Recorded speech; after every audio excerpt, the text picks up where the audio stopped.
It's late, the blanket is warm, and your cat, eyes half closed, purring like a small engine, is pressing her front paws into your thigh.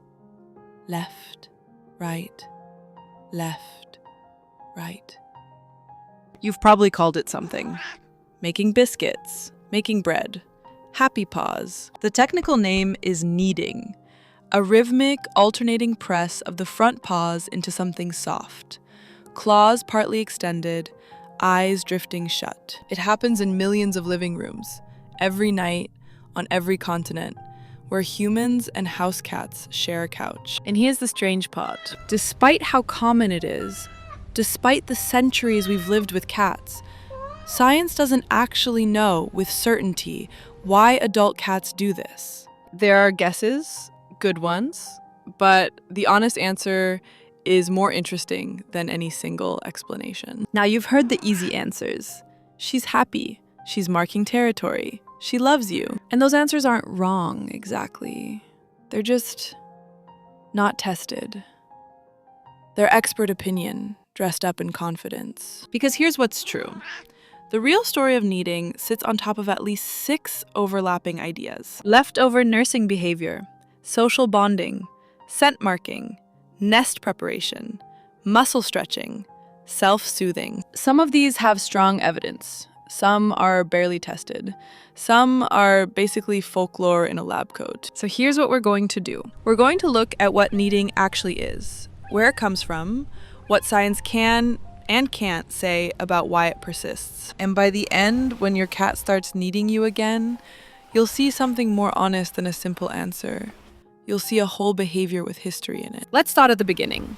What precisely is your cat doing? Front paws. Alternating. One extends and flexes into the surface, then the other. Like a baker pressing dough. Slow, rhythmic, almost trance-like. The claws partly emerge. Not to scratch, just enough to grip and release. Watch closely and you'll usually see a whole soft body sequence with it. Purring, slow blinks, a relaxed jaw, sometimes a little drool. That drool is real. It's not a malfunction, it's part of the cluster. Now, kneading has variants. Not every cat does it the same way. Most familiar, the blanket knead. She finds a soft spot, works it for a minute, then collapses into sleep. Then there's lap kneading, same motion, but on you. Some cats add a second layer. They knead and suckle at the same time, mouthing the corner of a blanket or your sleeve while their paws keep pressing. Behaviorists notice this combination shows up more often in cats who are weaned early, a pattern from infancy, carried forward. In multi-cat households, you'll sometimes catch one cat kneading another, usually a pair that's bonded, quiet, intimate, and then less talked about, kneading under stress. A cat at the vet, on a strange towel, paws working slowly, sometimes with purring, sometimes silent. Welfare organizations, Cats Protection, the RSPCA, large veterinary groups describe kneading as frequently observed and species typical. That phrase matters. Species typical. It means this is not a quirk of your cat. It's part of being a cat. Which brings us to where this all begins. Not in your living room, in a nest of newborn kittens, 2 weeks old, eyes barely open. Picture it. A litter of kittens piled against their mother's belly, eyes closed, searching for warmth. They find a teat, they latch on, and then, almost immediately, their tiny front paws start to press. Left, right, left, right. Ethologists call this milk treading. And it's not decorative, it's mechanical. The kitten's paws stimulate the soft tissue around the teat. That stimulation, plus the suckling itself, triggers oxytocin release in the mother. And oxytocin causes the milk to let down, to actually flow into the duct where the kitten can drink it. So the paws aren't just keeping rhythm, they're doing a job. They're how the kitten asks the body for food. And here's what makes it remarkable. Nobody teaches it. Kittens just hours old with almost no experience do it correctly. The motor pattern is innate. It comes pre-installed, built into the wiring. Now think about what this pattern is reinforced by. A warm, soft surface under the paws, the pressure of the mother's body, the smell of her, and then milk. Sweet, calorie-rich reward. That's the foundation. The behavior gets stamped in deep during the most sensitive developmental window of the kitten's life. Warm and soft and pressing paws equals comfort and food and mother. That equation, learned in the first weeks of life, is the bedrock of every theory about why adult cats keep doing it. But here's the puzzle. Your adult cat doesn't need milk anymore. Hasn't for years. So why is the behavior still here? Why does a 10-year-old cat, fed twice a day, drinking from a bowl, still wake up, find your stomach, and start working it like dough? The leading framework has a name: neoteny. Neoteny means keeping juvenile traits into adulthood. And in domestic cats, it seems to happen a lot. John Bradshaw, the British anthrozoologist who has spent decades studying feline behavior, points to a cluster of behaviors that don't go away when cats grow up. Kneading, suckling, high-pitched meowing, the kind adult cats almost never use with other cats, only with humans. All kitten behaviors, all redirected at us. Because, and this is the part that's a little tender, we occupy a role in your cat's life that looks, from the inside, a lot like a mother. You provide food, you provide warmth, you sit still and let her press against you for hours. Behaviorists describe this directly. Kneading at a preferred human is, in their words, an affiliative signal. You're my person. Now, and this part matters, no one has actually proven this with a long-term study. No team of researchers has followed individual cats from kittenhood into adulthood, tracking which early behaviors persist and under what conditions. So the neoteny story is the leading framework, the most coherent. But it is not, strictly speaking, proven. Now look down at the paws themselves. Soft pink pads.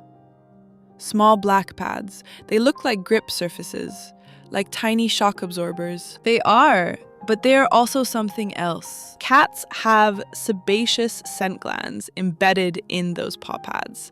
Glands that release a faint, oily, individual-specific chemical signature. You already know cats are constantly marking.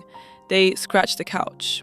Not because they're angry at it, but to leave both a visual streak and a scent claim. They bunt, pressing their cheeks against door frames, your shins, the corner of the table, marking.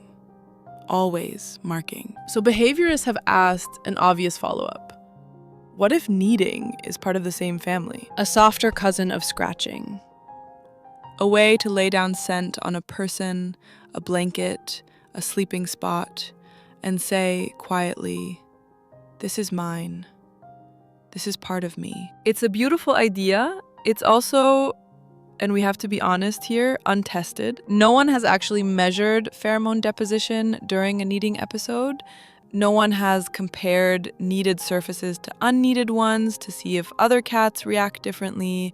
The anatomy is there, the behavior is plausible, the mechanism is unconfirmed. And there's a second idea sitting alongside this one from Cats Protection in the UK. They suggest kneading might just be a hardwired motor response, a reflex triggered by certain textures under the paws. Softness, warmth, a slight give to the surface. Specific tactile cues that essentially flip a switch the cat learned to flip back when she was a kitten, which is a strange and lovely thought if you sit with it. Your lap to your cat may feel, biomechanically, close enough to a mother that her body just begins the old program. She doesn't decide. The surface decides for her. Now we come to the most honest part of this video. Everything you've heard so far, the neoteny, the scent glands, the texture triggers, sounds confident. It's spoken in expert voices, with citations attached. But here's what almost no one tells you. Kneading itself has barely been studied. Not in the way other cat behaviors have been. There are extensive ethograms on aggression, whole journals about litter box use, cognition labs running cats through puzzle boxes, research on human-cat communication, attachment studies, vocalization analysis. But kneading?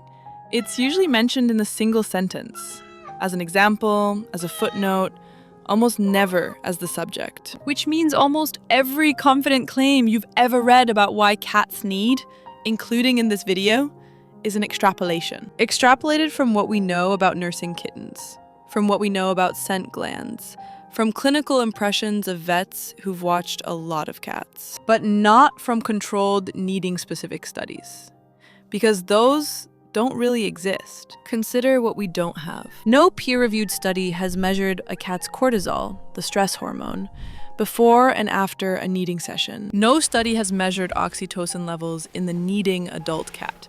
So when you see articles claiming kneading, quote, releases oxytocin and dopamine, that claim isn't grounded in primary research on adult cats. It's borrowed from nursing physiology. And the popular story that wild cats kneaded down grass to make nests and your tabby inherited it is described by welfare organizations themselves as a lesser supported theory, which is a polite scientific way of saying probably not. So here's the most surprising part.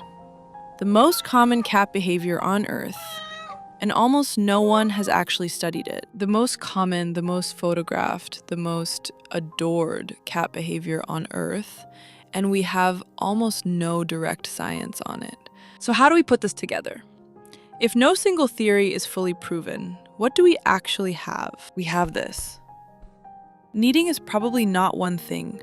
It's a flexible, multi-purpose motor pattern built in infancy, repurposed in adulthood, reaching for different things depending on the moment. Here's what is reasonably well anchored. The neonatal origin is real. Kittens need to nurse. That much is observed again and again. The link with relaxed context is real. Kneading shows up with purring, slow blinking, soft posture, eyes drifting closed. The scent glands in the paws are real. The plumbing for chemical marking is right there under the skin. And kneading also sometimes appears in stress. A cat in a carrier, a cat in pain. Paws working slowly, almost rocking themselves through it. It may also just feel physically good. The toes flex, the wrist flexors and extensors engage. A small, full-body stretch in two paws. Here's what's weakly supported and should be held loosely. Specific neurochemistry claims. Universal territory function, ancestral nest tamping, estrus signaling. All of those are storytelling more than science. So when you watch your cat knead, the most accurate move isn't to translate it into one meaning. It's to read the whole cat. Ears, tail, posture, voice, the room, what just happened 5 minutes ago. Same pause, different stories. The meaning lives in the context, not in the motion alone. So what does this mean for you, on your couch, with a cat doing biscuit work on your stomach right now? Mostly it means good news. In ordinary household contexts, purring, relaxed body, half-closed eyes, soft surface, kneading is one of the clearest signals you have. Your cat feels safe enough to do a baby behavior in front of you. That is not nothing. Kneading is normal, species typical. It usually requires no intervention at all. It is a thing cats do because they are cats. But there's a quieter version of this signal worth knowing. If kneading suddenly increases, if it becomes compulsive, if it shows up paired with flattened ears, a tucked tail, hiding, or appetite changes, that's different. That's the cat asking you to look at her environment. Has something changed? New furniture, new schedule, new pet, new stress? And the practical, gentle stuff. Don't punish kneading. Every welfare source agrees on this. Punishing a comfort behavior teaches anxiety, nothing else. If the claws are uncomfortable on your thighs, keep them trimmed. Lay a thick blanket between you. Offer a designated knead zone, A folded throw, a beloved cushion. And if kneading turns compulsive, injurious, or genuinely changes overnight, talk to your vet. That's the line. Otherwise, the right response to kneading is what most of us already do. Sit still. Be the soft thing. Which brings us back to where we started. The blanket. The lap. The slow press of paws.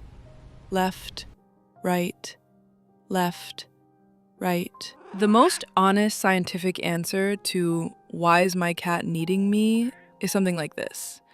She's running a motor pattern she learned before she could see, on a surface her body recognizes as safe, with someone she has folded into her social world. You are, in some small way, her mother, her bed, and possibly, faintly, through the scent glands in her paws, her territory too. All at once, all in the same small rhythm. We don't know everything about why she does this. We may never. Real science is allowed to leave some things uncertain, and maybe that's the gift. A behavior this common, this loved, still partly a mystery, still partly hers.